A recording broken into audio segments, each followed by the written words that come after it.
বিশ্ব রাজনীতির ইতিহাসে অনেক নেতা এসেছেন, কেউ যুদ্ধ দিয়ে ইতিহাস লিখেছেন, কেউ শান্তি দিয়ে, কিন্তু ডোনাল্ড ট্রাম্প যেন সেই বিরল ব্যতিক্রম। তিনি একসঙ্গে দুটোই করতে চান। তিনি যুদ্ধও করেন, আবার নিজেকেই শান্তির দূত বলে ঘোষণা দেন। প্রশ্নটা তাই আরো তীক্ষ্ণ হয়ে উঠছে, ট্রাম্প কি সত্যি শান্তির বার্তাবাহক, নাকি তিনি এমন এক নেতা যিনি যুদ্ধকে ব্যবহার করছেন শান্তির নামে?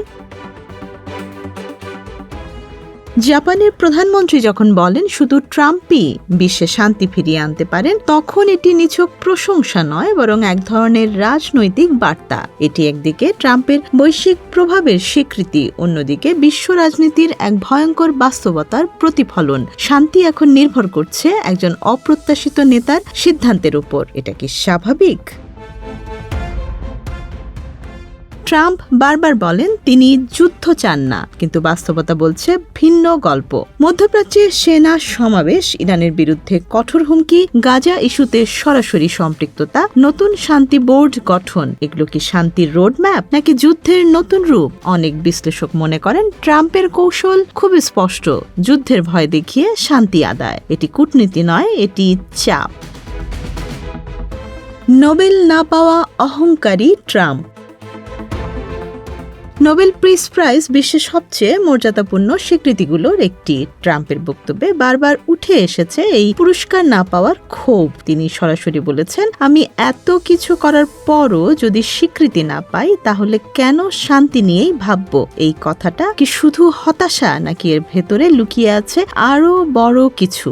সম্ভবত এটি এক ধরনের বার্তা, আমাকে স্বীকৃতি না দিলে আমি নিয়ম মানার বাধ্যবাধকতায় থাকব না। এটি বিপজ্জনক, কারণ একজন নেতার সিদ্ধান্ত যদি ব্যক্তিগত স্বীকৃতির উপর নির্ভর করে, তাহলে সেটি আর নীতি নয়, এটি হয়ে ওঠে ব্যক্তিগত রাজনীতি।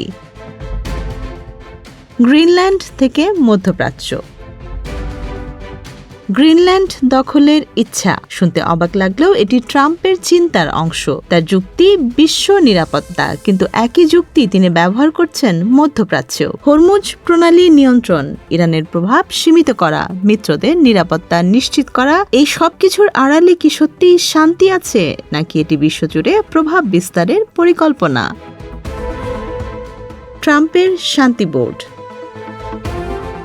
ট্রাম্পের শান্তি বোর্ড অনেকের কাছে এক নতুন উদ্যোগ, কিন্তু সমালোচকরা এটি সরাসরি চ্যালেঞ্জ হিসেবে দেখছেন ইউনাইটেড নেশনসের বিরুদ্ধে। কারণ এটি যুক্তরাষ্ট্র কেন্দ্রিক, সদস্য পদে আর্থিক শর্ত, সামরিক কাঠামোর সম্ভাবনা। এটি কি শান্তির প্ল্যাটফর্ম, নাকি এটি বিকল্প বিশ্ব ব্যবস্থা যেখানে নিয়ম বানাবে ওয়াশিংটন?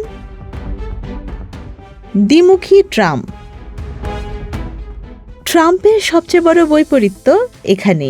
একদিকে তিনি বলেন আমি যুদ্ধ কম চাই, অন্যদিকে সামরিক অভিযান চালান, প্রতিপক্ষকে হুমকি দেন, নতুন সংঘাতের ঝুঁকি তৈরি করেন। এই দ্বিমুখী অবস্থান সবচেয়ে বেশি প্রভাব ফেলছে ইরান ও ইসরায়েলের মতো সংবেদনশীল অঞ্চলে। বিশ্ব রাজনীতি এখন এমন এক জায়গায় দাঁড়িয়ে যেখানে একটি ভুল সিদ্ধান্ত মানেই বড় যুদ্ধ। ট্রাম্প কি যুদ্ধবাজ নাকি হিসাবি খেলোয়াড়? ট্রাম্পকে যুদ্ধবাজ বলা সহজ, কিন্তু বাস্তবতা একটু ভিন্ন। তিনি দীর্ঘমেয়াদী যুদ্ধ চান না, তিনি চান দ্রুত ফলাফল। তার কৌশল দ্রুত আঘাত, শক্তি প্রদর্শন, প্রতিপক্ষকে ভয় দেখানো, তারপর আলোচনায় বসা। এটি এক ধরনের শক ডিপ্লোমেসি, কিন্তু এই কৌশল ঝুঁকিপূর্ণ, কারণ প্রতিপক্ষ যদি ভয় না পায়। সবচেয়ে বড় প্রশ্ন, শান্তি নাকি আধিপত্য? শেষ পর্যন্ত বিষয়টা এসে দাঁড়ায় এখানে, ট্রাম্প কি শান্তি চান, নাকি তিনি চান এমন এক বিশ্ব যেখানে শান্তির সংজ্ঞা নির্ধারণ করবে যুক্তরাষ্ট্র? তার আমেরিকা ফার্স্ট নীতি স্পষ্ট করে তিনি প্রথমে নিজের দেশের স্বার্থ দেখবেন। তাহলে বিশ্ব শান্তি কি তার কাছে লক্ষ্য নাকি উপায়? শেষ দৃশ্য, অনিশ্চয়তায় এক বিশ্ব। ডোনাল্ড ট্রাম্প এমন এক নেতা যিনি একই সঙ্গে আশা ও আতঙ্ক তৈরি করেন। তিনি শান্তির কথা বলেন, মানুষ বিশ্বাস করতে চায়। তিনি যুদ্ধের ইঙ্গিত দেন, মানুষ ভয় পায়। এই দ্বৈততার মাঝেই আজকের বিশ্ব আটকে আছে। হয়তো তিনি সত্যিই শান্তি আনতে পারেন, আবার এটাও সম্ভব তার কৌশলী নতুন সংঘাতের জন্ম দেবে। কারণ ইতিহাস আমাদের শিখিয়েছে যে নেতা শান্তির কথা বলতে বলতে যুদ্ধের প্রস্তুতি নেয়, তার সিদ্ধান্তই সবচেয়ে বেশি অনিশ্চিত।